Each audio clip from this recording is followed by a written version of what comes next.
Olá, começa agora o seu informativo Extrema Web TV, Extrema na internet para você. Sejam todos bem-vindos.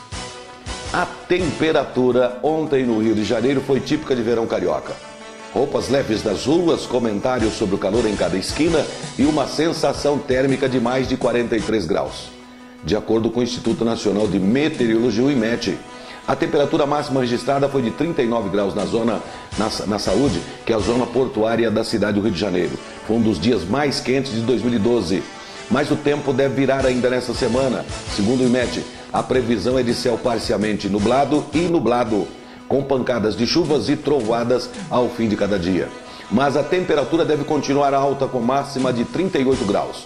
Já a mínima deve ser de 22 graus. No dia 14 de janeiro passado, começo do ano, o IMET informou que a máxima registrada foi de 38 graus, sendo o dia mais quente de 2012. Nesta quarta-feira, porém, os meteorologistas explicaram que a medição realizada às 22 horas daquele dia registrou também a máxima de 39 graus. Segundo o IMET, as observações do termômetro são feitas em 3 momentos do dia. 3 momentos: 10 horas, 16 horas e 22 horas.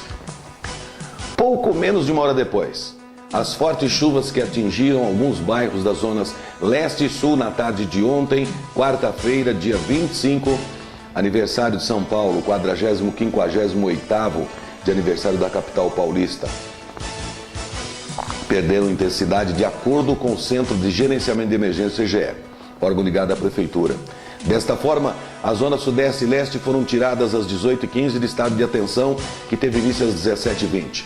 Neste horário foram registrados 4 pontos de alagamento na Avenida Abraão de Moraes, na Saúde, Zona Sul, todos intransitáveis, de acordo com o CGE. Às 18 horas as águas já tinham baixado e a via liberada para o tráfego. As áreas de instabilidade ocasionadas pelo calor e pela brisa marítima provocaram as fortes chuvas da tarde de ontem. Às 18h15 restava apenas chuva fraca em parte da Zona Norte, principalmente na região da Vila Maria e em praticamente toda a Zona Leste. Na Grande São Paulo, a precipitação era forte em parte de São Bernardo do Campo, São Caetano do Sul, Mogi das Cruzes e Salesópolis. Segundo o CGE, nas próximas horas o céu deve permanecer com muitas nuvens. Ainda há condição para chuvas isoladas, que podem atingir de intensidade fraca a moderada. Em Minas Gerais, uma reunião ontem pela manhã em Divinópolis, no Centro-Oeste, discutiu como as prefeituras vão ajudar as famílias desalojadas e desabrigadas na região por causa das chuvas. Prefeitos, gestores da assistência social de 20 municípios participaram do evento. Primeiramente, queremos identificar os problemas e depois captar recursos para resolvermos as situações dos desalojados, disse o secretário de Desenvolvimento Social, Paulo dos Prazeres.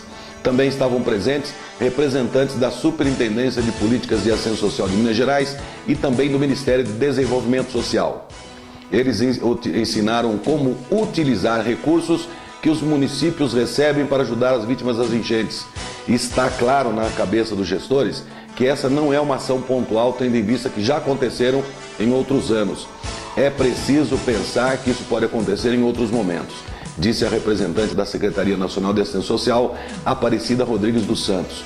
Esse momento, a principal preocupação na maioria dos municípios é com as pessoas que não poderão voltar para as casas.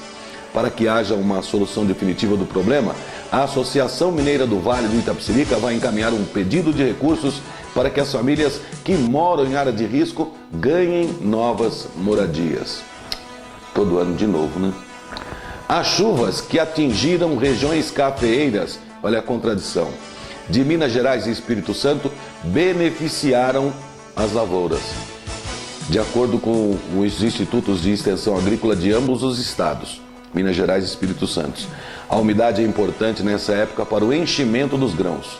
No Paraná, a estiagem não prejudicou os cafezais. De acordo com o Núcleo Tecnológico da Café da Empresa de Pesquisa Agropecuária de Minas Gerais, EPAMIG, pode haver algum prejuízo nas plantações mais novas, mas nada que comprometa a safra total.